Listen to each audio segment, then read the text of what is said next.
Hey, I'm Joe DeJulia with another quick lesson from jerrysartorama.com. In this quick lesson, we're going to be doing the water-based varnishes by Matisse. In this case, we have the MM7, which is the polymer gloss varnish, and it is a gloss medium. These both can be used as water-based extenders to the paint, but their real purpose is to go ahead and be used as a varnish, an isolation coat between the paint film and the final varnish, which will apply, which is a turpentine base, in order to get the correct archival properties to your paint film. To start, I'm going to use a Polar Flow 2-inch wash brush, a synthetic nylon base brush. You want something that's going to be synthetic. You're going to want something that's going to be very soft bristles, because we don't want streakings when we're applying the paint. I'm going to add a little bit of water. 20% water you can add to make your varnishes flow. You don't want too much water in there, because agitation of the water mixed with the varnish will create bubbling effects in the varnish, because there are detergent-based products in there that will cause this bubbling effect that you really don't want. So just a little bit of water just to make it flow, but never more than 20%. On this half, I'm going to apply the gloss varnish. It is water-based, but once it dries, it'll be permanent. It will not be able to be removed. You see, in the future segments, we'll do the final varnish, which is a turpentine base. That will be able to be removed with mineral spirits. In this case, we want an isolation coat, a barrier, if you will, between our final varnishes and the paint film. So typically, I'll take it and go in both directions. And you notice the angle. I'm not straight down. I'm giving an angle when I apply this. And that is to reduce streaking, minimalize it. Now, it's good that you use more than one coat. You need to let it dry, but it doesn't take long for it to dry. I would say, usually in about an hour or so, but never use a blow dryer to speed up the process. It actually deforms the chemical properties and makes the adhesion properties of the paint film reduced to where it can crack off over time. So stay away from the blow dryer when you use this. Just giving it a little bit right there. Now, normally I would go over the whole thing, but I just want to be able to show you a before and after picture, with this being the gloss. Okay, in this case, we're going to use the matte varnish. I want you to see the different properties it gets from drying. Now, you notice the matte varnish right here. It will separate in the jar, so it's very important that you give it a good mix prior to applying it. Take a palette knife and stir it. Much better than shaking it. If you shake it, you're going to create bubbles in it, and those bubbles are going to be put onto your canvas. You don't want that. So I'm just giving it a good stir, mixing it all back out.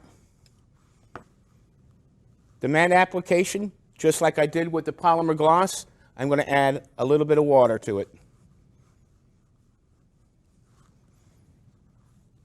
Now you see, when I apply this, it's going to have a more white, milkier appearance when it's applied. Don't worry. As it dries, that will all disappear. That is the matting agent in the varnish that's going to create that flat look that you're looking for. And this is very good when you want to do paintings that are going to be photographed, because then you don't get the light bouncing off it from the flash. So matte is a nice way to go when you're photographing art, or you're going to have your art to be photographed. Now, in my case, I don't like it to be flat and matte on my particular work, and I don't like it to be bounce off shiny high gloss. I like a little bit of in between, so I came up with a recipe. Actually, it's one my wife came up with, that we mix a little recipe of gloss and matte together. Now you see, over on this painting here, the finish is a satin. So what we want to do to create that satin effect is we make a mixture of a 40% solution of the gloss, 40% solution of the matte, and then the other 20% we'll use water. That's going to give us that viscosity and that beautiful flow, and it's going to have a nice light sheen to it, but not bounce off blinding. And again, it's not flat. Now, I add a lot of textural effects to my work, so that gives that a little bit of reflective quality to it. So I always like to make my little recipe mixture. And so varnishes that use gloss or matte to get the colors you want, you're going to be able to get that same effect, or mix the two to get a satin varnish. We'll take a look at this in just a few minutes to see how they dry up. Hey, we're back now. As you can see, now that the painting is dried, we've had this side that is coated with the gloss varnish, whereas this side here is coated with the matte varnish. You can see the sheen right here that is given off by the painting.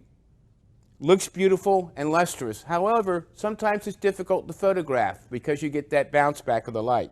That's where the matte sometimes is preferred.